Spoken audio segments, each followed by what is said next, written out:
오늘은 바보들의 능력이라는 제목으로 하나님 말씀 증거합니다. 메시아를 기다리는 하나님의 백성들이 드디어 이제 메시아가 예루살렘으로 들어온다는 소문을 들었습니다. 예전에는 갈릴리에서, 나사렛에서, 이 변방에서, 변두리에서 활동하던 예수라고 하는 분이 드디어 이제 예루살렘 중앙무대로 오신단다. 아마 그 중에는 오병이어의 기적을 일으킬 때 거기서 떡과 또 물고기를 먹으면서 예수님의 기적을 체험한 사람도 있었을 것이요, 또 예수님께서 산상에서 설교하실 때 그 가르침을 들으면서 큰 은혜를 받은 사람도 있었을지 모르겠습니다. 아무튼 드디어 메시아가 온단다. 그러면서 준비를 합니다. 어떻게 할까? 우리가 환영해야지. 그래서 아이들에게 종려나무 가지를 손에 들려줍니다. 여러분, 종려나무는 이렇게 잡아 당겨가지고 이렇게 끊을 수 있는 게 아니에요. 웬만해가지고는 끊어지지가 않습니다. 어른들이 그 높은 나무에 올라가서 이렇게 톱으로 그 가지를 치지 않으면 그게 잘 나무의 특성상 끊어지지가 않아요.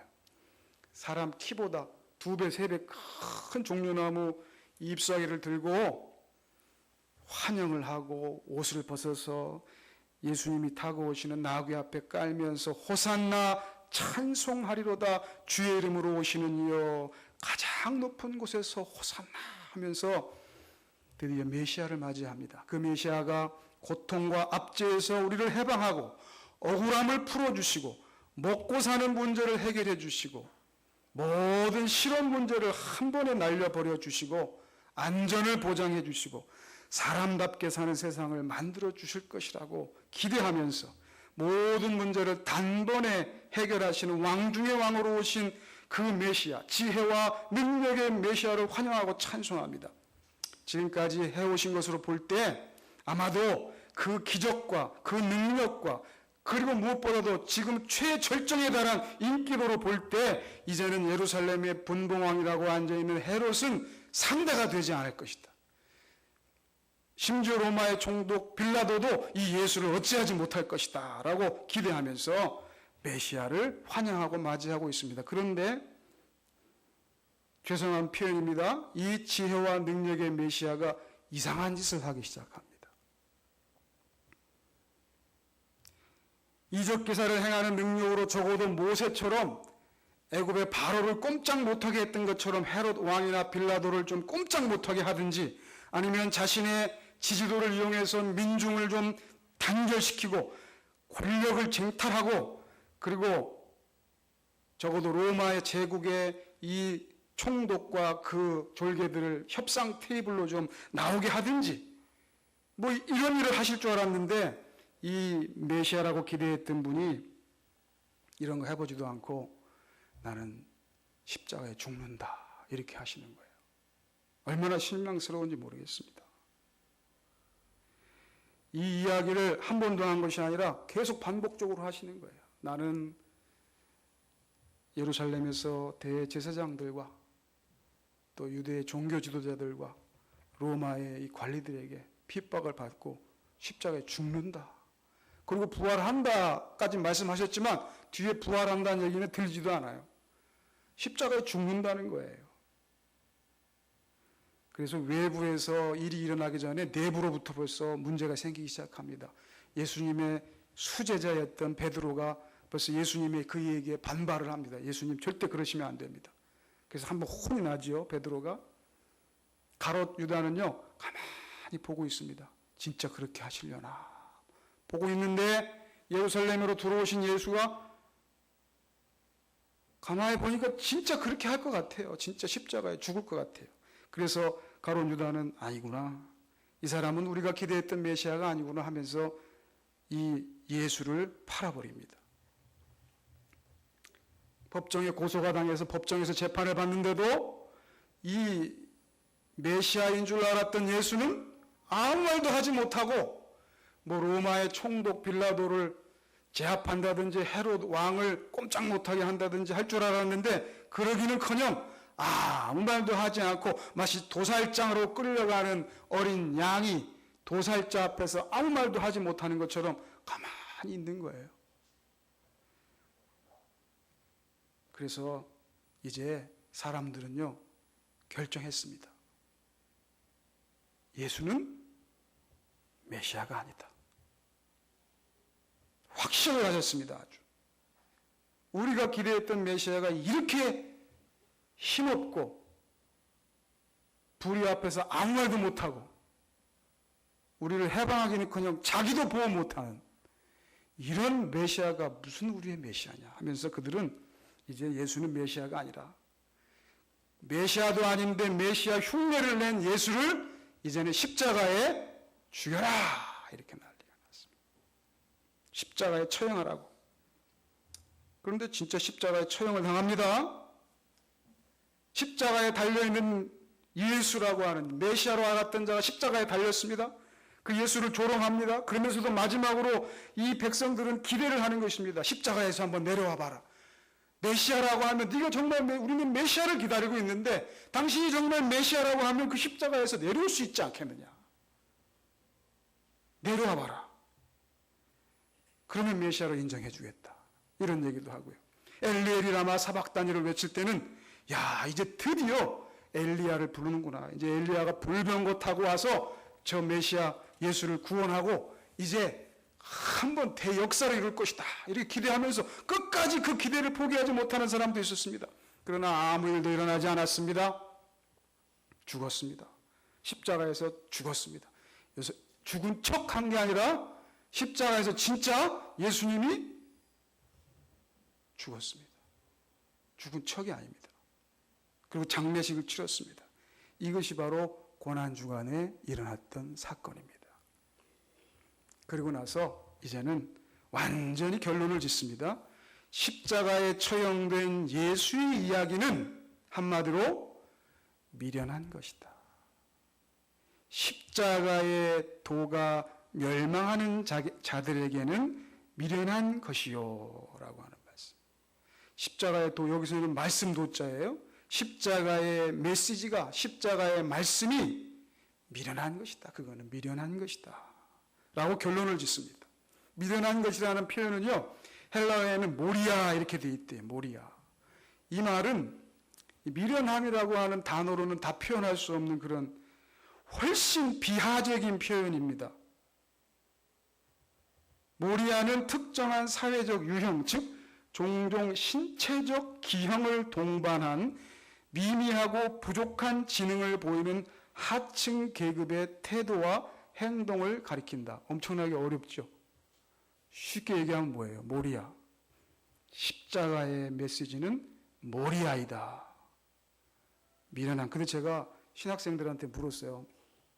여러분, 여기 십자가가 미련한 것이라고 할 때 이 미련함이라는 것은 이러이러한 겁니다. 그 사회에서 제일 천하고, 예?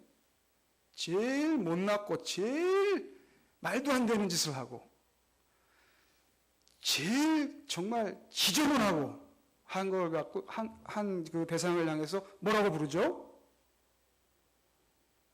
그 대학원생들이니까, 대학원생들은 그러더라고요. 바보, 찐따, 죄송합니다. 병신. 그게 정확한 표현입니다. 십자가는 뭐라고요? 십자가의 이야기는 바보, 병신, 찐따다. 그걸 믿는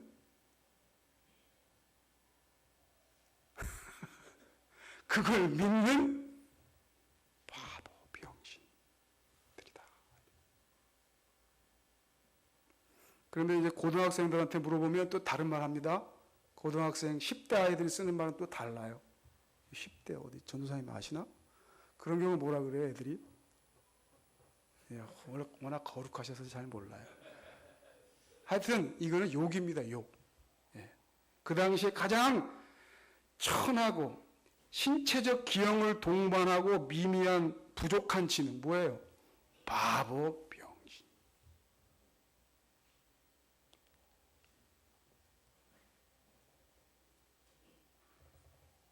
그래서 사도 바울도 고린도전서 1장 27절 28절에는 세상에 미련한 것들, 세상에 천한 것들, 멸시받는 것들 이렇게 똑같이 표현합니다. 세상에서 가장 미련하다고 인정받고 가장 천하고 가장 멸시받는 존재를 부르는 그 호칭, 그 부르는 욕이 바로 미련함입니다. 십자가는 미련함이다. 구경거리. 그래서 막 구경. 아이고 저 바보 미친 누가 온대. 막 예전에는 우리나라에도 그런 각 동네마다 바보들이 있었습니다. 요새는 없어요. 다 어디로 갔는지. 그 많던 바보는 다 어디로 갔는가 모르겠습니다. 하여튼 그러면 막 애들이 나와서 바보 간다 하면서 구경거리 났다고 막 나와서 놀리고 어떤 애들은 막 돌도 던지고 막 그러잖아요. 바로 그런 모습이에요. 그런 모습. 그런 모습의 내용이 바로 십자가의 말씀이다라고 하는 것입니다. 여러분 실제로 십자가의 처형은 단순한 사형 집행이 아닙니다.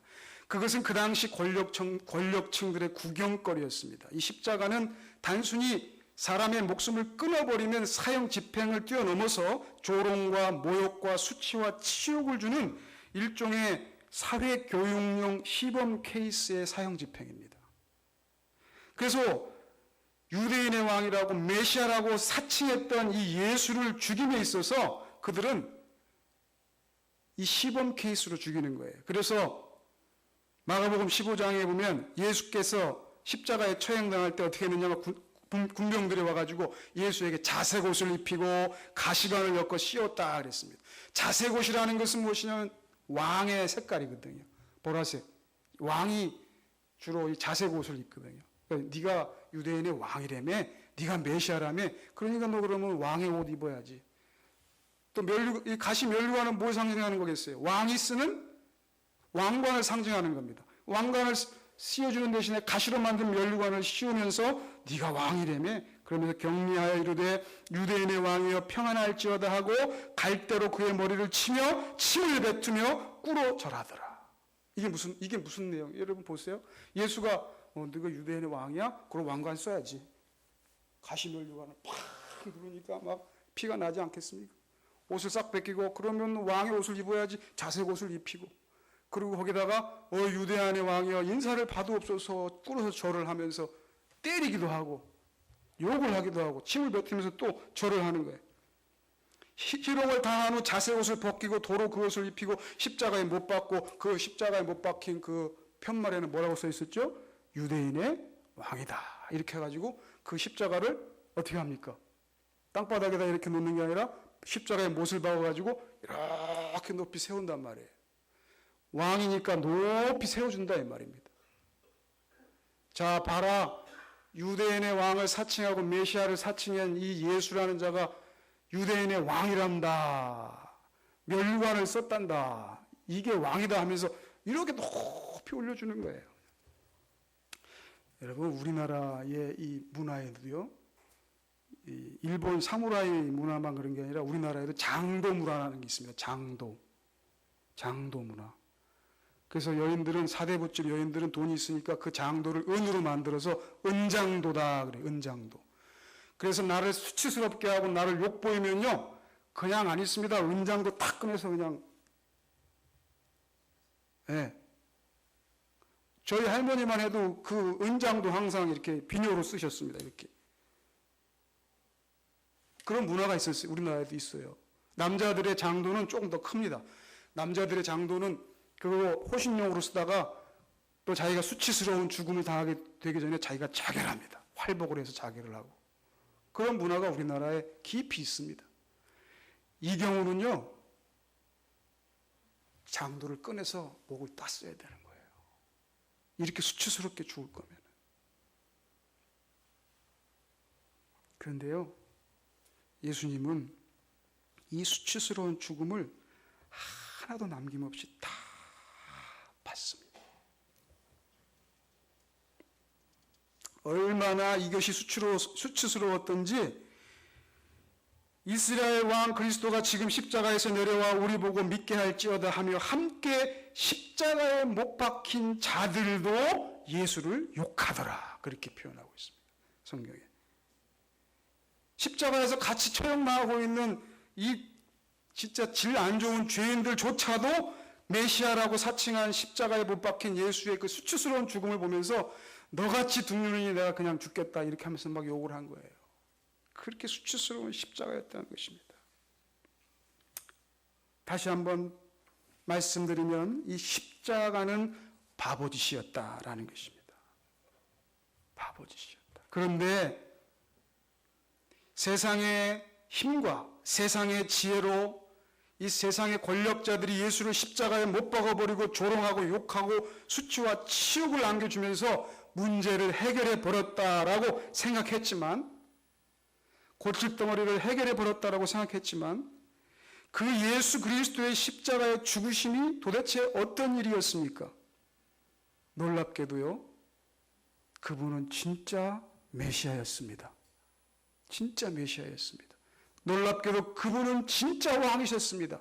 그런데 그 진짜 왕이요 진짜 메시아인 그리스도를 누가 세상의 힘이 십자가에 조롱하면서 죽였던 것이에요. 그리고 그 예수는 죽음의 권세를 이기고 부활하십니다. 진정한 의미에서의 혁명이 일어납니다. 구원이 일어납니다. 오히려 예수님이 십자가에 못 박혀 죽으심으로 말미암아 세상의 권력과 세상의 힘과 세상의 지혜는 골칫덩어리를 조롱하면서 멋있게 죽였다고 생각했는데 사실은 그 반대였습니다. 십자가에 죽으신 예수님은 자기를 죽이는 그 세상의 악한 힘과 세상의 지혜를 조롱하고 계셨던 것이에요. 너희들의 힘을 봐라. 너희들의 지혜를 보라. 너희들이 하고 있는 일을 보라. 너희들이 하고 있는 일이 얼마나 말도 안 되는 일인지를 보라라고 하면서 오히려 역으로 역설적으로 예수님은 그 십자가에서 세상을 향하여, 예수를 바보라고 손가락질하는 그 세상을 향하여 예수가 진정한 구원자요, 예수가 진정한 하나님의 아들이요 왕 중의 왕이라고 하는 사실을 선포했다는 사실입니다. 사랑하는 성도 여러분, 누가 구원을 받습니까? 바로 이 미련하고 바보 같은 십자가의 길을 가는 자가 구원을 받습니다. 십자가의 도가 멸망하는 자들에게는 미련한 것이지만 구원을 받는 우리에게는 하나님의 능력이 되기 때문입니다. 다른 것이 능력이 아니라 십자가가 능력이라고 성경이 말씀합니다. 누구든지 나를 따라오려거든 자기를 부인하고 제 십자가를 지고 나를 따라와라. 이렇게 요한복음 14장 6절에서는 예수께서는 나는 길이요 진리요 생명이다. 나를 거치지 않고서는 아무도 아버지께 갈 수가 없다. 이 말씀은 다른 말로 표현하면 세상 사람들이 볼 때 바보라고 하는 그 십자가의 길은 필수적입니다. 그 길이 아니고는 아버지께로 갈 자가 없습니다. 이 바보의 길을 가지 않으면 아버지께로 갈 자가 없다는 것입니다. 여러분, 오늘 이제 설교 후에 성찬식을 행합니다.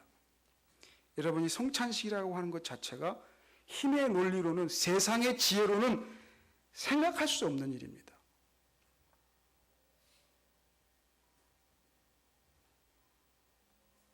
왕이신 분께 그 왕의 신하들과 왕의 백성들이 오히려 봉양을 해야죠. 봉양을. 예?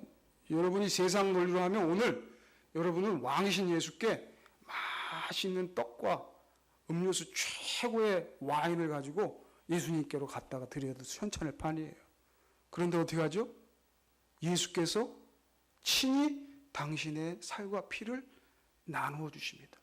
그것도 예수님이 친히 식탁에 봉사를 하십니다. 서빙을 하십니다. 지금도요, 저 백인들, 좀 잘 사는 귀족들 같은 백인들은요, 집에 메이드가 있습니다. 흑인 메이드가 2-3명 있습니다. 백인 안주인이요, 아주머니가 어쩌다가 요리는 합니다. 요리는. 그러나 절대 식탁에 이 서빙은 안 합니다. 식탁 서빙은 다 이렇게 있으면 메이드가 딱 의자를 딱 꺼내면 딱 앉아가지고 갖다 주면 이렇게 먹기만 하죠. 절대 서빙은 안 합니다. 지금도. 예수님이 이렇게 이건 내 살이다 하면서 서빙하십니다. 누가 하던 일이죠? 노예가 하던 일입니다.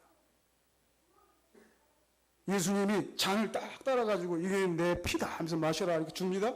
누가 하던 일이죠? 지금도 메이드가 하는 일입니다. 그거는.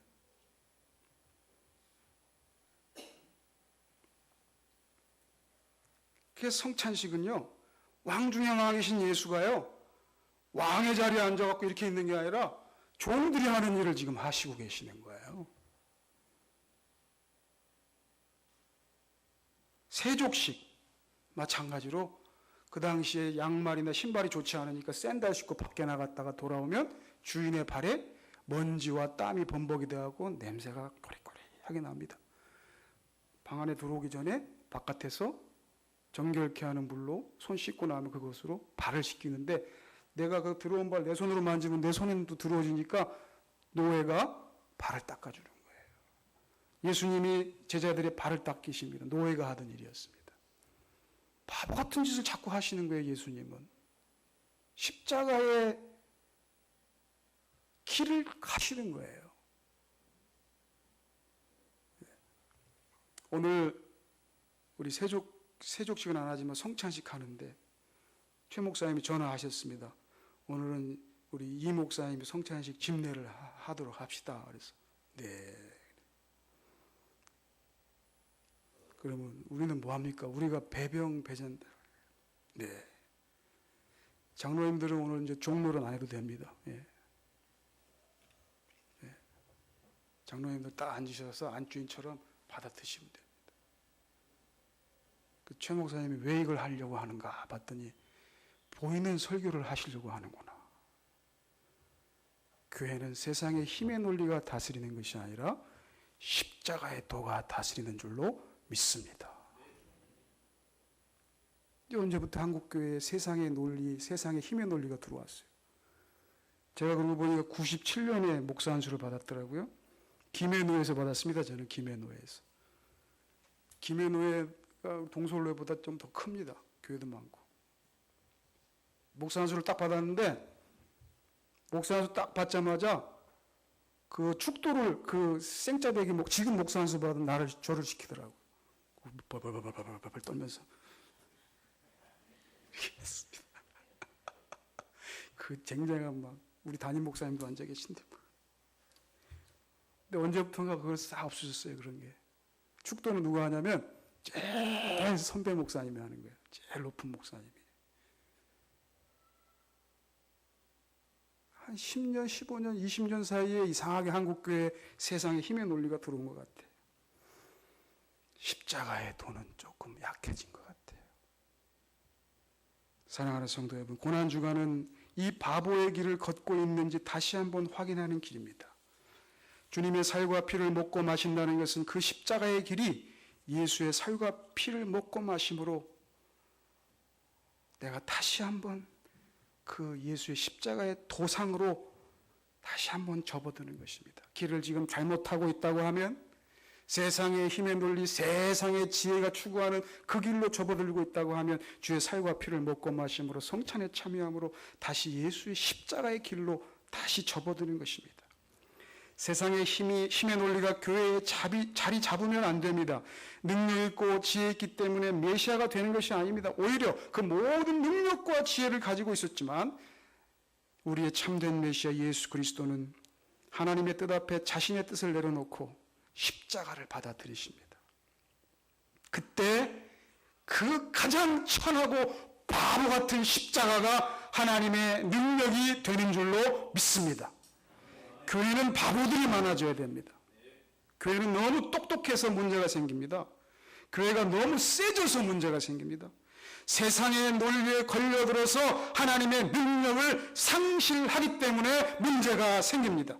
세상의 논리로 보면 바보 같아도 그 바보의 길을 가는 것이 구원의 길이요, 그 바보의 길을 예수와 함께 걷는 것이 하나님의 능력이 함께하는 길인 줄로 믿으시기 바랍니다.